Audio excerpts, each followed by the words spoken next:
Hey, what's up? Ako nga pala si BT at nandito ngayon tayo sa BT Reaction and welcome to my channel, Tunay na Kritiko. At syempre, meron po tayong panonooring video ngayon. Ito po ay nagmula kay News Files. Ito po ay pinamagatan sa title niya na Good News, Press Marcos at Duterte. Federalism, VP Sara, tinulungan si Migs Nograles, kinalaban sa Davao. Ano ba? VP Sara, tinulungan si Migs Nograles. Good News, Press Marcos at Duterte, Federalism. VP Sara, tinulungan si Migs Nograles, kinalaban sa Davao. Yun talaga yung pamagat. Ayan. Siyempre, wag na natin pagtagalin at sabay-sabay na natin panoorin ang laman ng video ito at bigyan natin ng reaksyon, mga katunay. Pasok! Problema ni dili amo ang media. Ang media bayaran. Bayaran. If you don't respect me as a human being, nang respetuon ko mo. What right do you have? Ang tindi ng binitawan ni Paulo Duterte doon. Ang media bayaran. Talagang galit na galit talaga, no? Parang si FPRRD lang. Ng presidente na si Senadora Amy Marcos ang nagsusulong na ituloy ang pulong ni na Pangulong Bongbong Marcos at ex-president Rodrigo Duterte. Kaugnay ito sa mga kontrobersya sa SMNI at isinusulong na kontrobersya patungkol sa charter chains. Sa text message, sinabi ni Amy Marcos na raw dapat pag-usapan ng dalawa ang issue. Sinuan niya ang takot sa SMNI o baka merong takot kay dating Pangulong Duterte. Dagdag pa ni Senadora Amy, walang masama kung makinig sa mabuting payo na galing pa sa dating Pangulo. Ayon sa mga netizens, dapat din pag-usapan ni PBBM at Duterte ang federalism at ang charter chains kung ano ang magandang hakbang tungkol rito. Samantala, galit na galit naman ang anak ni Duterte na si Davao City Congressman Paulo Pulong Duterte sa sinasabing People's Initiative para isulong ang panukalang charter chains. Kumakalat ngayon ang mga larawan na Davaoenos are not for sale. Sa kanyang Facebook post, sinabi ni Congressman Pulong na ang nasabing People's Initiative ay hindi boses ng taong bayan, kundi boses ng ilan na nais manatili sa kapangyarihan. Hindi kasi boses ng taong bayan yan eh. No, kasi parang yung sinasabi nga nagiging issue dyan, yung mga tipong may mga binabayaran daw, Marios. No? Hindi kusang loob. No, kung ipapatupad dyan, hindi kusang loob na gusto ng taong bayan. Mas maganda talaga yung kusang loob nila na kagustuhan. Na wala na kahit anong nangyaring mga ganun-ganong mga issue. Diba? Yung team mismong mga tao ang sumisigaw na gusto namin yan. Kaso nga, ang sinisigaw ng mga tao ngayon talagang ayaw nila yan. I was informed that PBA Party List Representative Margarita Migs Nograles is spearheading the PI movement in Davao City. Umiinit ang tunggalian ng dalawang Davao-based politiko. Binigyang diin ni Davao City Representative Paulo Duterte ang karibal na si PBA Party List Representative Migs Nograles bilang tila tinraidor ang mga taga Davao. Tinuligsa ni Paulo Duterte sa isang Facebook post ang People's Initiative na amyendahan ang kanyang konstitusyon sa kanyang bayang kinalakihan at kinalagkad ang pangalang Nograles sa away. Ang tinatawag na People's Initiatives para sa charter chains ay walang iba kundi purong PI na pag-alaman sa akin na si PBA Party List Representative Margarita Migs Nograles ang nangunguna sa kilosang PI sa Davao City. Sagot naman ng kampo ni Migs Nograles na baseless umano ang kanilang akusasyon at walang ebidensya. Hindi umano sila namumulitika at ang kanilang tunay na plano sa People's Initiative ay tulungan ang Davao na umasenso. Ayon pa sa mga supporters ni Migs Nograles, panahon na di umano para palitan ang mga Duterte sa Davao City dahil nag-iba na raw ang pamamalakad nila sa kanilang lugar. Hindi na daw maganda at hindi na daw katulad nung dati. Kung tatakbo daw si Migs Nograles bilang mayor ng Davao City ay kanila itong iboboto. Kinwestiyon ni Duterte ang motibo. Mananalo, parang may pag-asa bang manalo si Migs Nograles sa Davao? Ayan, yung mga katunay nating taga Davao, anong masasabi nyo dito? Na panahon na daw para palitan ng mga Duterte dyan sa Davao. Parang para magbago na yung administrasyon sa Davao. So parang Nograles na. O, kayo ba ay pabor na palitan ang mga Duterte dyan. Alam naman natin na maganda ang nagawa ng mga Duterte dyan. Hindi lang isa, dalawa, tatlo ang nagpatunay. Napakaraming Davaoenos ang nagpatunay na maayos ang naging pamamalakad ng mga Duterte sa Davao. So ngayon, sinasabi nila na hindi na raw nagiging maganda ang kalakaran sa Davao. So parang dapat daw nilang palitan ng mga Duterte. Anong masasabi nyo doon, mga katunay? Yung mga katunay nating mga Davaoenos dito, comment lang kayo, mga katunay.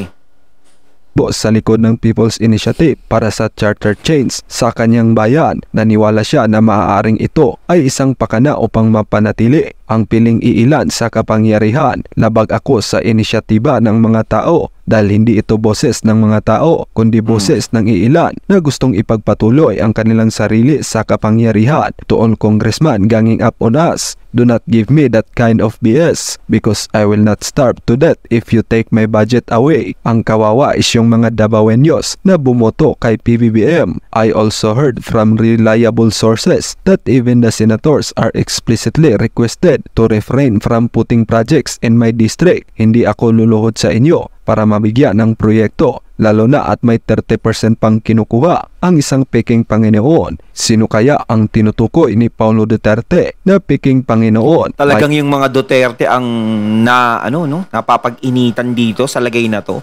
Talagang sila yung parang gustong mawala hanggang sa Davao, inaakyat na sila eh. No, ginagapang na ron na tanggalin talaga ang mga Duterte. Talaga nagsimula talaga yan eh, yung sa survey talaga. O yan, si Tulfo na ngayon, tsaka si VP Sara ay nasa survey. So, sila yung naglalaban. Pag sa tingin nyo, pag nanalo si Tulfo, makukonsinti din ni Tulfo yung mga nangyayaring ganyan. O, siguro naman, hindi naman papailalim si Tulfo. Do?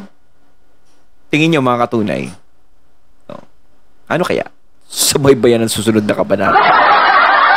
May idea ba kayo na nawagan ang kongresista sa mga kapwa niya Davaoenyo na huwag ipagbili ang kanilang pirma sa halagang 180,000 pesos? Sa kanyang post, sinabi rin ng mambabatas na mayroong nasa 2 bilyon ang inalis ng House leadership sa pondo ng mga Davaoenyo at naging nasa 500 million pesos na lamang ang budget na natira para sa kanilang distrito ngayong taon. Siniguro ni Congressman Pulong na hindi niya hahayaang magsakripisyo ang kanyang mga constituent sa maruming politika sa House of Representatives. Ang pahayag na ito ni Pulong ay sinuportahan naman ng kanyang kapatid na si Mayor na si Basti Duterte na galit rin sa ginagawang hakbang.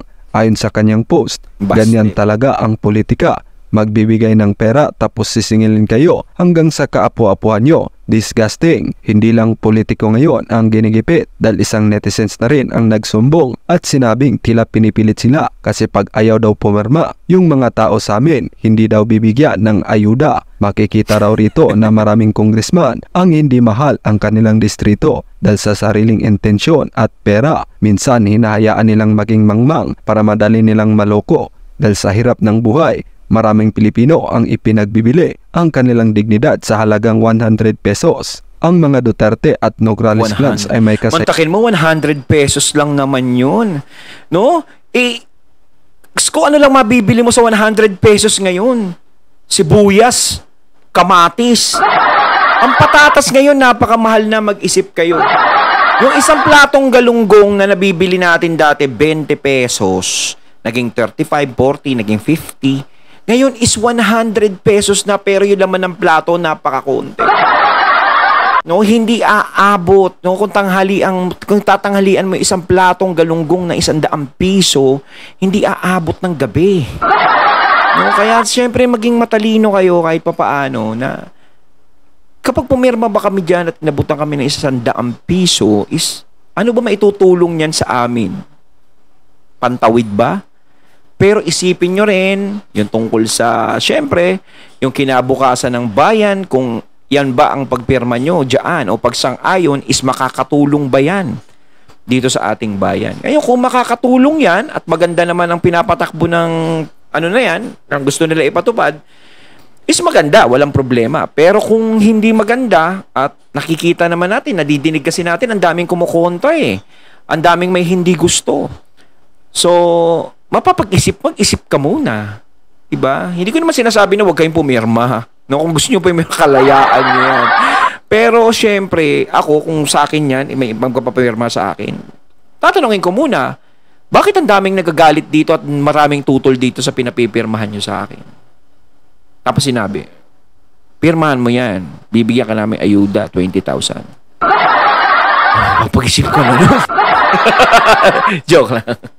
Taysaya ng political rivalry sa Davao City. Ang ama ni Mix, ang yumaong House Speaker na si Prospero Nograles, ay 2 beses na nagtangkang maghanap ng posisyon sa pagkaalkalde sa Davao City, ngunit natalo sa tatay ni Pulong na si dating Pangulong Rodrigo Duterte. Muling tumakbong mayor ang dating speaker, ngunit natalo ni Sara Duterte. Subalit napabalita rin na tinulungan ni BP Inday Sara Duterte si Mix Nograles para makuha ang pagka-congresswoman sa isang distrito nito sa Davao, kaya tinawag na traidor at hudas itong si Nograles ni Crisette Laureta Cho dahil ayon sa post nito ay lahat ng kasamaan ay may katapusan. House of Representatives removed 2 billion pesos from the NEP budget of Davao and left 500 million pesos only, and then allegedly warned senators not to put projects in Davao. That's Pulong Duterte's allegations. Ginigipit nila ang Davao, so the Davaoenos will turn against the Dutertes when they see Davao stalling.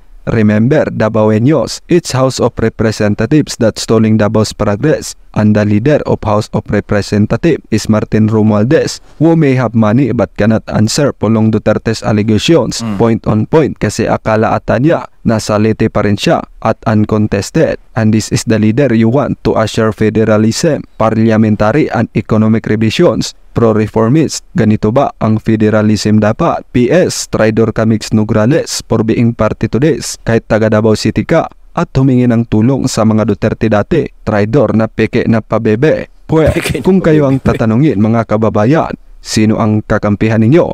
Ang anak ni Duterte na si Pulong o si Congresswoman Mix Nograles? Isulat ang inyong reaksyon at komento. Mukhang yung dyan sa Davao, Si Atty. kung nagpe-percolate dun sa House of Representatives, umabot na ron yung 2 kongresista dyan, nagbababag na. Dahil nagpalabas ng payag si Congressman Pulong Duterte. Na nabalita niya raw na itong si Kongresista Mix Nograles ang siyang pasimuno ng People's Initiative at namimigay ng mga ayuda. Tapos sinilabas niya na rin yung kanyang disgusto na sabi nila, yung budget kung 2 billion para sa Davao, tinanggal nila. Ginawa nilang 500 million. Dahil daw sa ambisyon ng isang mama dyan sa Kongreso. Sino po ba yun? Alam na natin si Tambalos sa tinudungan nito. Ay gusto maging great. Pero hindi rin siya natatakot. Hindi naman daw siya magugutom. Kung tanggalan siya ng budget, ang magugutom daw yung mga bumoto kay PBBM. Ayan. Nagsisimula na. Talagang magkakalaban na itong mga Nograles at mga Duterte. Ako naman ang tingin ko niya. Kayo naman mga na dyan sa kampo ng Nograles. Ako po, malapit ako sa nanay nitong Kongresista Mix Nograles. Kilala ko rin yung nasirang ama, pero mas malapit ako doon sa nanay.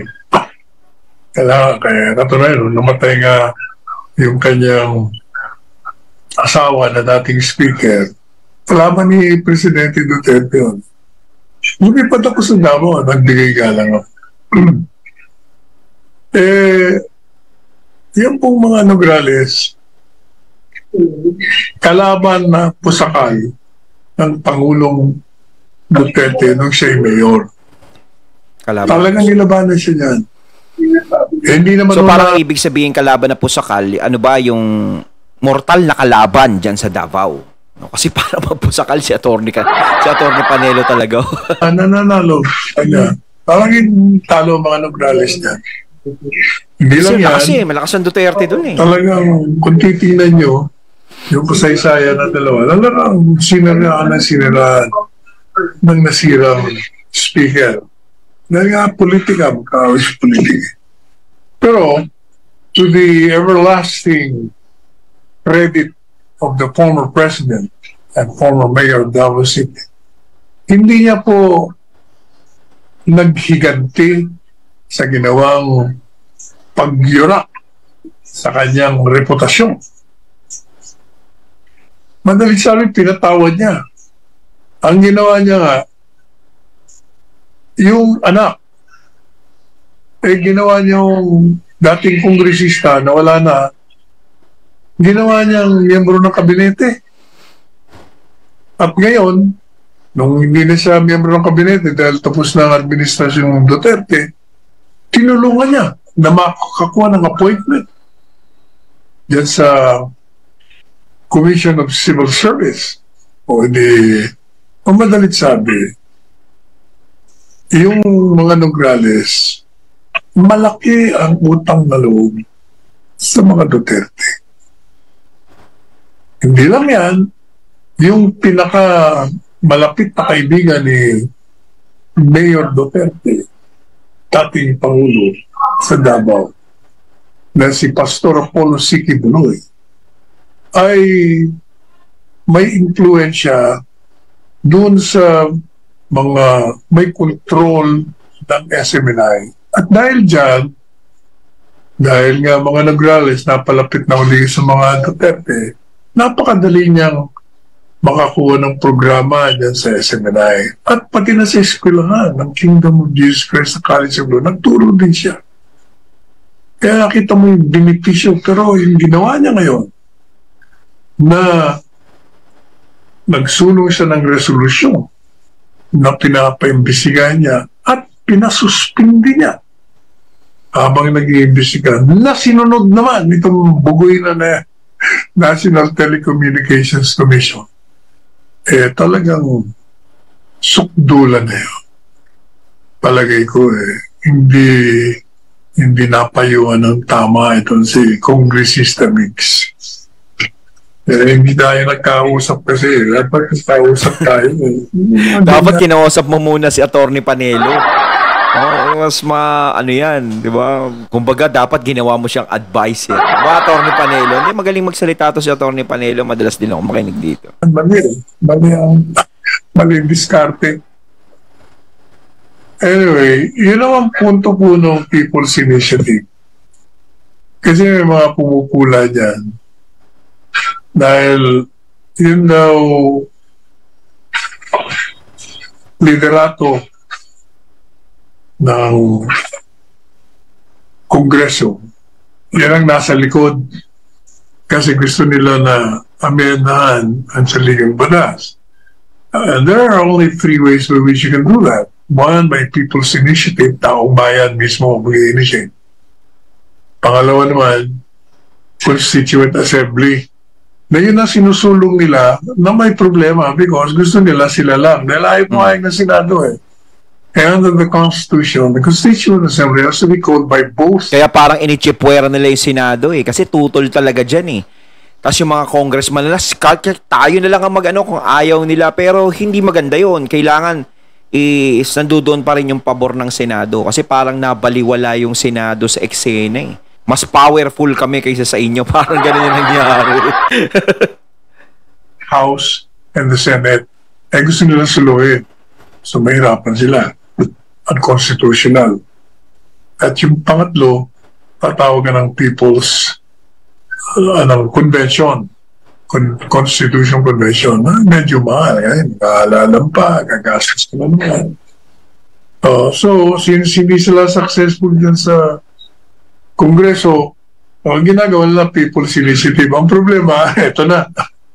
Nagpalabas na ng pondo, 20 million daw, ano, parang binabribe daw nila ang tao na pirma para sa, kasi kailangan mo ng 3% of the population ng voters sa isang distrito para magsulong ng People's Initiative.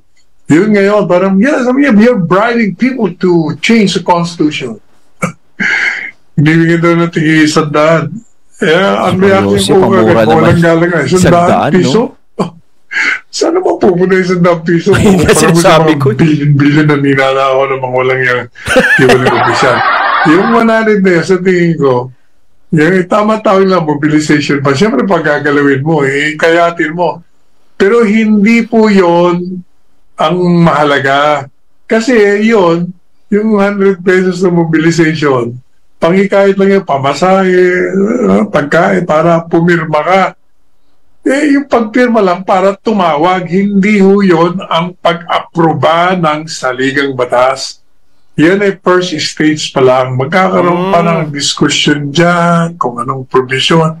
Saka mo itatapon na muli sa buong populasyon na rehistradong botante. So, actually, itong ito, it's a lot of hulabalu na tinatawag. Ayun, at ating natunghayan ng video na nagbula kay News Files at syempre natunghayan din natin si Atty. Panelo. Ayan kayo mga katunay, anong masasabi nyo tungkol sa videong ito na ating napanood at binigyan ng reaksyon? Comment lang po kayo sa comment box. No? So, grabe. Talagang yung cha-cha na yan. Alam ko, sinasayaw-sayaw lang. Diba? Ngayon pinagtatalunan na. Iba yung siya yung sinasayaw Ito kasi charter change. No? Bayag ba kayo na magkaroon tayo ng charter change? Comment lang po kayo mga katunay sa comment box. So once again, I'm BT and I'm out. Peace.